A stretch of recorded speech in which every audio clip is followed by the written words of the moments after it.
Good morning, good afternoon, and good evening, my dear friends and colleagues from the insurance industry. My name is Ariel Rivera, and I am your host of Fun Insurance Solutions. Listen, people, we have an amazing episode today. Today, we celebrate the International Women's Day. And I just want to say to each and every woman out there, on behalf of the Fun Insurance Solutions family, thank you. Thank you so much. We appreciate you all make the world a better place. Don't you ever forget that, okay? Listen, guys, I did a thing. I did a wonderful thing. Today, in honor of International Women's Day, I bring you a 2 times best-selling author, a TED Talk keynote speaker, one of the top keynote speakers in the world. I mean, she is amazing. Her story is inspiring. Her books are awesome. Today, you will meet the one and only Heather Monahan. All right, but before we get there, before we start the episode, I want to give a huge shout out to our sponsor, Cover Desk. Listen, people, virtual assistants are designed to help you and your team become better, more efficient, but more importantly, they take care of additional back office work. So visit coverdesk.com, and when you get your demo, let them know you're part of the fun family. Let's have some fun. Good morning, good afternoon, and good evening, my dear friends and colleagues from the insurance industry. My name is Ariel Rivera, and I am your host of Fun Insurance Solutions. Today, we have what I like to call the episode, because today's guest is someone that I admire and respect. And you can even call my wife and I kind of like groupies of her. And you're going to listen to her. You're going to know why. She's a 2-time best-selling author. In 2022, she was one of the top 50 keynote speakers in the world. She is the podcast host of Creating Confidence. She is a TEDx speaker, and her TEDx talk was promoted to a TED Talk, and it was translated into 6 different languages. She's been featuring USA Today, CNN, Forbes, Fast Company, Gary Vee's Experience, and the Steve Harvey Show. She is the beautiful mother of the wonderful Dylan. Ladies and gentlemen, I give you the one and only Miss Heather Monahan. Oh, thank you so much for having me. Thank you, Heather. I am so honored and humbled that we get to have you here today. And I just want every insurance professional in the world that's going to listen to this podcast to learn so much what I have learned about you and your books. And before we dive into that, I want to make you a quick question, right? This week you went out, you gave a couple of keynotes. The world is perfect. You're doing amazing. You go back home Friday night, you're going to chill, relax. What will be your drink of choice? There's no right or wrong. It could be water, tea, rum. Oh, no, there is a right or wrong. It's go Chardonnay or go home. I'm only drinking Chardonnay. There you go. I love it. Yeah. In my case, being Puerto Rican, I'm rum and Coke, but I'm also a Cabernet drinker, and I love my good wine. So cheers to you when that day comes this week. Oh, cheers to you. That day is here, and it will be in a couple of hours. Oh, that's awesome. You know what? I'm going to have one in my house as well tonight, just under your name. So listen, Heather, you wrote the book Overcoming, right? To Overcome Villains. I listened to your audiobook, and I encourage every insurance professional out there, you gotta buy this book because it's life-changing, right? And I want to open up before we get into the book. I want to go back a little bit. In Spanish, we say open el baúl de los recuerdos, which means we're going to go down memory lane. And I want you to share with everyone, who is Heather Monahan? How did you come to write those books? And share us your story. Sure. Yeah. A lot of people see me on the internet. I've got a pretty big social media presence on Instagram and LinkedIn, and people will see that I have blonde hair and blue eyes, and people just always assume, which many of us, make the mistake of assuming that I grew up as, having everything handed to me and came from a very wealthy family. And that was not the case. I am one of 4 kids. My mother was a single mother for years. We were on food stamps when I was a child, and I had a very, very difficult upbringing. And because of that difficult upbringing, I started working when I was 9 or 10 years old, to make money and hustle, and like many people did. And so my first job was a paper route when I was 9 or 10. And then that morphed into, I was bussing tables at diners and then working at fast food restaurants, and then ultimately waitressing and bartending all through school. until I graduated college. And then I went to work for the Gallo Winery. And from there, I got into the radio business, became an equity partner in my early 20s. I moved sight unseen to Saginaw, Michigan. And with my partners, we purchased a $25 million company. And my job was to accelerate revenues as fast as possible. So I did that in under 3 years. I sold that company for 55 million, netting my partners and I 30 million in profit.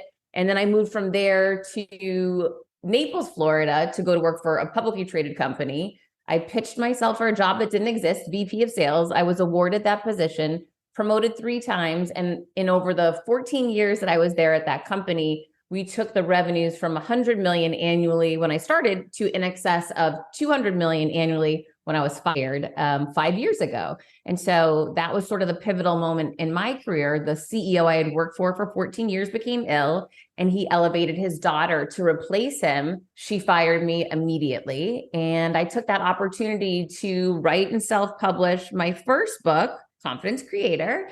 And then that led to my speaking career, my TED Talk, my podcast, my second book, Overcome Your Villains with HarperCollins Leadership, and a series of other business ventures to where we are today.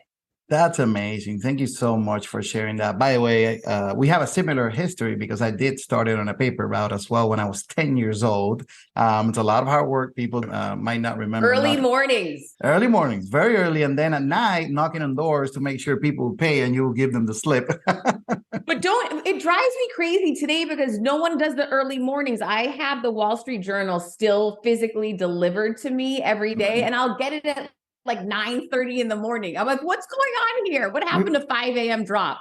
I was just going to say, they got to be at the door by 5:30, the latest. That's crazy. So it's amazing. Thank you for sharing that. And it's impressive how, when I listen to your book, Overcome Your Villains, you talk about the biggest villain of all. And as insurance professionals, I believe this is one of the biggest villain of all, which is ourselves. We deal with so much adversity, so much struggle. There's a lot of wonderful things about being an insurance professional, and especially an independent agency owner, because you get to own a business. You take care of your client, you take care of your homes, your community, your family, your team. But then when what hits the fan, now you're dealing with hurricane claims, auto claims, lawsuits, things that could ruin a person. So sometimes, the reason I tell you this is when I think about both your books are so perfect for everyone in the insurance industry. And my goal is to bring you to many other conferences. I do keynotes as well and things like that, where people can listen to your story. And I want to dive a little bit into your first book about creating confidence and what do you see the most when you're building confidence towards momentum, or even when you're feeling down? What would you say are your biggest recommendations towards that? It really differs with different people. And I'll give you some examples, but I've been doing this work now for 5 years. So I've had so many conversations and so many experiences working with different people that I do see some patterns that are, common themes for most people. So a couple of things. People typically doubt themselves or, are full of self-doubt when a situation like what happened to me happened, when you get fired, when your sense of normalcy change is thrust upon you and you're not the one choosing it, right? So in those moments, that idea of uncertainty, unknown can feel really scary to people. And typically they'll internalize that as, oh my gosh, I'm not going to succeed. I'm not good enough. I am not going to. And I did the same thing, right? I absolutely felt that way when all these things happened. So there are certain things that you need to do. Number one, for me, asking for help was a big power play, right? Coming right out, I posted that I had been fired and I wanted help. And that post went viral and brought me so many incredible opportunities. But so many of us feel ashamed to ask for help. So I ask people to reframe that as, I'm so committed to finding a way to succeed and get through this. And I'm asking that's how committed I am to this, right? I'm going to do something that's a little out of the norm. The other thing is you're denying people the opportunity to help you when you don't ask. And so often I was teaching during the pandemic, and one of the elements in the class was there was a social media component that the students had to excel at in order to get an A. And finally, one of the students asked me, would you be willing to post something for us, Heather, to hit these KPIs? And I said, Of course, I'm happy to, it'll take me 30 seconds. I'm so happy to help you. I'm grateful you asked, right? But people were afraid to ask initially. So don't deny other people that gift that you could give them, because everyone loves helping somebody else when it's not a big deal to them and they're happy to do it, right? So don't deny that to other people. One of the other things that I see with people is spending time. I worked side by side with a woman that hated me for years. I used to think it didn't impact me because I would just ignore her. What I found over time is it was really wearing away at me very quietly every day. So making sure you don't allow negative people into your sphere of influence, that's a really critical component. Another thing is asking yourself what you love to do and then checking in with your schedule and saying, am I doing these things daily, right? So if you don't enjoy being isolated, yet you're choosing to be in a job that you work from home alone every day, you need to take action and change that. That's going to help you feel more confident, more in your element. And so many people will be in accounting when they really should be working in the art industry because that's their passion. Figure out what your passion is and then find a way to redirect yourself there. That's going to help with your confidence as well. Reminders are a great way to amp up your confidence. I actually have a new product out called Soul Sayings that has positive messaging for your shoes, but put positive messaging throughout your life. Have reminders in your phone of what you're capable of to remind you on those days when things aren't going that great. We're all going to have those tough days, right? And we need to remind ourselves to pick ourselves back up. That's amazing. You mentioned a couple of things that resonate very, very much with us, which is, as an insurance professional, 99.9% of us are here because we love to help people. So helping others, like you mentioned, when somebody asks for help, whether it's because, their premium is too high or to review their policy, whatever, but people like to give help. And as insurance professionals, we love giving help. You mentioned about being in the right place where you feel comfortable, you feel happy. In your book, Overcome Your Villains, you talk about the room and you say you might just be in the wrong room. And to me, that was mind blowing because for us, we look at it from being a producer to a customer service representative to an underwriter to in the agency or in the insurance company, wherever you are. And people say, I just hate this. I don't like this. Well, you've been doing it for 16 years. What are you doing? Like, that makes no sense. What would you like to do? And even in my team, when we bring people over, I ask them, even in an interview, it's super funny. People tell me, you're crazy the way you interview. I tell them exactly what we do, how we do it, and our why. Right? Why do we do that? That's so important. And people say, well, you're not going to ask me about my resume. Where did I go to school? I'm like, that's just kind of like, the whipped cream on top of the ice cream. But at the end of that, I want you to know what we do. Because if you hate picking up the phone and answering to clients, then that might not be the right job for you. And I build around that. So I would love to hear from you about how do people change rooms, right? What would be the best guidance for people to change rooms and change that conversation? Of course, with love and empathy, because that's what we all do. So I'll just give the example that I was in. For years, I was pitching myself to be on the board of directors for the company that I was a chief revenue officer for. And I kept getting the runaround. I get responses like this. You know what? Great idea. We'll circle back on that. Sure, Heather, we'll bring that up at the next board meeting. And then I would never, have the loop closed. So first and foremost, taking emotion out of conversation when you enter into business, you always want to respond in a thoughtful way instead of react in an upset way. So don't give someone else power over you is what I would suggest in any business meeting and in any room that you're going to be in. You really want to be in charge of yourself and in charge of your emotion. But what I would have done if I knew then what I know now is I would have said, all right, let's get some clarity here. I'm confused. That's a great way to handle a difficult situation. I'm confused. Help me to understand why you're not giving me a direct answer on me being elected to the board of directors. What is the obstacle to getting me there? Is it something that's going to happen? Or do we need to have an honest conversation right now? And you let me know this is in the cards for me. Had I known it wasn't, which it wasn't, I would have left, right? I would have started looking for the other room where you want to be in a room where people want you to be there, not where they're tolerating you to be there.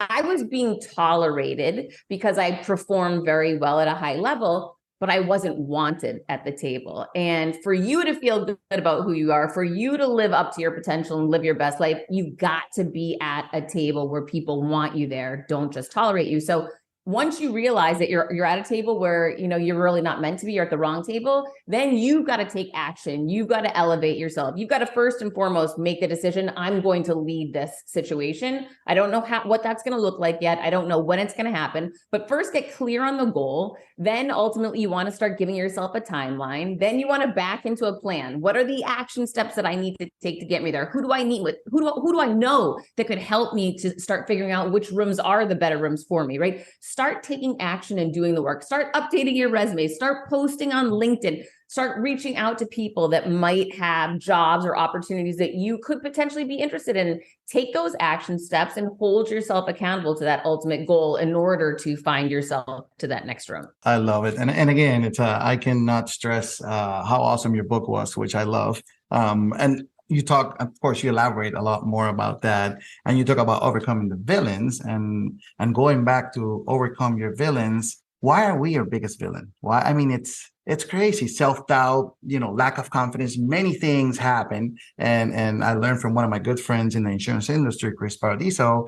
He says, we're lions, not chiefs, right? And it's funny, I have a 9-year-old daughter and I teach her that now, because what I learned now that I'm 41, I wish I would have known when I was 10, when I was doing the paper route, or when I was 20 or 30. And I can see you nodding because I know that's how you feel as well. Why are we your biggest villain? I mean, I wish I had the answer for that, but so many of us are our own villain. The great news when you figure out that you are your biggest villain is that's the easiest thing to fix. You're in total charge of it, right? So for me, it was all about, you know, saying, okay, I don't like the way that I'm speaking to myself. How would I speak to my son? How would I speak to the 8-year-old version of me, the 9-year-old version of myself? And writing out, what does that dialogue look like? And reading that to myself and stopping myself the next time I would hear myself, you know, saying, oh, you did that again. Don't be such an idiot, beating myself up. And I have to put the brakes on and say, wait a minute, how would I say this to my child? How would I say this, you know, to my younger me? And so really retraining the way that I think. And by taking action steps, writing it down, rereading it, you know, really committing to, I wanted this new narrative. I wanted this new conversation in my head to feed myself positive reinforcement, encouragement to help me. And it is possible. I was able to rewrite that narrative and anyone can do it. that's awesome. And it reminds me of your story when you're going to give out the keynote at the TedX. And can you share a little bit of that story? Because it's just amazing. Yeah. When I'm going to give a speech, I have a routine that I get into. And I know a lot of people listening do this. If you have something big and you're nervous, you have these certain protocols you'll go through. For me, it's, you know, I want to look a certain way. I want to wear my power color. I want to have practice and prepared. I want to visualize in my mind what the outcome's going to look like. I want to listen to my playlist that I only use right when I'm about to go do something huge. It gets me so hyped up and in the zone. I want to write messaging on the bottom of my shoes to remind myself what I'm capable of. I want to smell lavender to get myself calm and centered. I mean, I have all these, I really have this whole process I go through, and it's rather elaborate and it works, right? It works every single time. And so that's why I do it. Well, that day, the day that I was going to be giving the biggest talk of my life, I was there for a walkthrough and I had sweatpants on, no makeup on. And, you know, I was not in my process. I wasn't in my routine. And they yelled to me, Heather, jump on stage. And I did. And they said, give your speech. And I was so not prepared. Mind you, I had practiced for this for months, right? Like I was going to kill this thing. But in that moment, something took over and said, you're not ready to give this right now. I couldn't talk. Nothing, no words came out of my mouth. And everyone thought I was kidding, and I wasn't. And I jumped off the stage rather upset. And someone said to me, you just blew it. And I left the venue. I was in tears. And I said, you know what? I need to go surround myself with people who encourage me, love me, and will remind me of other times that I got frightened, but I was able to overcome it and make it work. I need to go get in my power blue dress. I need to listen to the music that pumps me up. I want to read my notes from my talk. I want to remind myself of other times that I've overcome adversity and made it out the other side. I need to get into my routine. And so I went and I did my routine for an hour, and I came back and I was more nervous than I've ever been for a talk. And then I just closed my eyes and I decided, if you don't go out there, you're never going to forgive yourself. If you go out there and blow it, I'm going to be so proud of you. And then I don't remember anything for the first minute of that talk. Something much greater than me led me out onto that stage. Maybe it was God, maybe it's the universe, Yep. maybe it's the fact that I practiced this thing for months and months and months, and I somewhere inside me had it memorized. But I was able to get myself out on the stage by lowering the expectations, just knowing that the key was just to walk out there, and I was turning the rest over to God. And, I'm so proud that I delivered an incredible talk, and I couldn't be more proud of it because there was the potential that I could choke. Well, it's awesome. My wife always taught me, because wherever I'm going to give a keynote, and just like you've done probably hundreds of them by now. And I tell people are like, oh my God, how do you do it? You speak very well publicly, blah, blah, blah. But it's funny, by the way, you put a camera in front of me and I'm like, for some reason, I can't deal with camera. I mean, you can record me or whatever, but I need to be like on stage. I need to feel the room. I need to be with the people. And my wife always taught me, and she said, well, every time you feel a little bit nervous, it just means you care. That's it. It just means you care. Such a great point. So, and I took that, deep into my heart. So wherever I'm going to start, I'm like you, I just give everything out to God. And then the first minute, it is what it is. And then every now and then I do many bloopers because of my accent, and I switch words between English and Spanish, which is hilarious. But anyways, but that just happens. It's part of it. So on your book, you talk about the ask. And again, and I don't want to sound like I'm using every word to basically relate it to insurance, but our life in insurance, it starts with an ask, right? I ask you, hey, Heather, do you mind if I take a look at your insurance policy? I ask the neighbor, then your friend, then for a referral. It's all about the ask, right? And you mentioned in your book, Overcome Your Villains, how making the ask, everything starts with the ask. There's no right or wrong. That's not just the insurance business. That's every business. I know. That's asking someone out on a date, right? That's anything in life that you want. You have to put yourself out there and ask. And so I've been very blessed to have been in sales since I was 9 years old, right? So I was asking at 9, and the beauty of doing something over and over and over again is you become very efficient at it and very aware that it's a numbers game, right? I don't need to feel badly if someone says no to me. That doesn't bother me. I know it's a numbers game and I'll get closer. So I know one of the examples I used in the book, well, there's 2 different big ask ones that I use for examples. And I'll give a little bit of data, is that the majority of people, when they ask for something, give up on the 4th ask. So for my TED Talk, I pitched myself for 100 TED Talks and was told no. It was the 101st that I actually landed a yes. Really? So don't give up. And then the other one that I'll give an example of is I wanted to sign with a traditional publishing house. I didn't know how to do it. So I found out you needed to land an agent. I went to get the biggest agent in the industry for my genre of book. And so I went to write the book proposal. I submitted to her. She told me no. I went back and revised it. She told me no. I went back and revised it. She told me 14 times this woman told me no. And 14 times I went back and revised it. And on lucky number 15, she said yes. And it's so important for people to know, no matter what you think goes on the outside, I can promise you this, the people that might be ahead of you, that might be succeeding, that you think have it all figured out, they are asking and not getting discouraged, but staying in the game and asking again and working harder and improving and not giving up on the 4th no. And it's crazy because, just to add to that, you also talk about don't listen, because that wouldn't be the right word of saying it, but just don't basically give 100% or think it's 100% accurate to listen to people that now they want to criticize you, but they have never been in your own shoes. When you talk about that, I just want to add, and I would love to hear from you, your thoughts on this. And again, people can tell you 100 things about how you, Heather Monahan, can do a keynote, but they have never done one. So how are you going to tell? Don't be nervous. Don't listen to music before this. Have you ever done this before?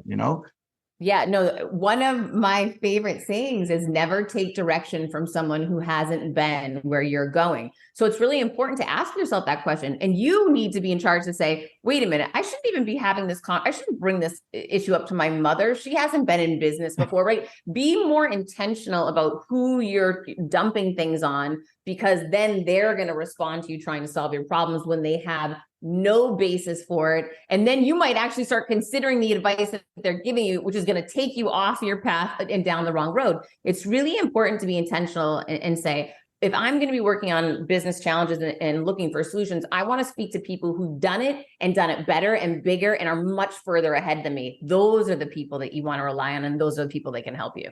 That's amazing. And I have wonderful mentors around the insurance industry. As when I was very young, 31, actually 32, I got involved on the national level. And then I belonged to one of the largest trade organizations, which is called Professional Insurance Agents, PIA. And those guys became my biggest friends in the industry and in life, and my biggest mentors because I followed them wherever they go, because they have built successful multi-location $1 million revenue agencies. Whereas you hear somebody that's just starting say, no, you got to do all this, sales and marketing and tactics and whatever, when it's not all about that. It's a mix of everything. So I love that you shared that, because like you said it in a prettier way that I did, which is don't follow somebody's direction that has never gone there. So that's crazy. All right. Let's talk about confidence one last time. I want to build every insurance professional confidence, and any self-talk you go through, any specific books you would recommend besides yours. And we're going to talk about where you can get your books as well that really, you enjoy reading, or it gave you some type of guidance. Oh my gosh, I read so much because my podcast, I have a lot of guests on who have written books, right? So I read a lot. I'm trying to think recently what I've read that really, I love the Ryan Holiday books. He's an incredible author. I love Jim Collins' books. I love John Gordon's books. There's so many great personal development, business development authors and writers out there. It's like the sky's the limit. And like you said, there's so many of these audio books that are narrated by the authors that are just, David Goggins is another great one, right? Yep. You can't hurt me. Yep. Yeah. So, and actually I took the idea from David Goggins' book. He didn't narrate the actual book. He had someone else narrate it, and then he would come in after them each chapter and give a behind the scenes.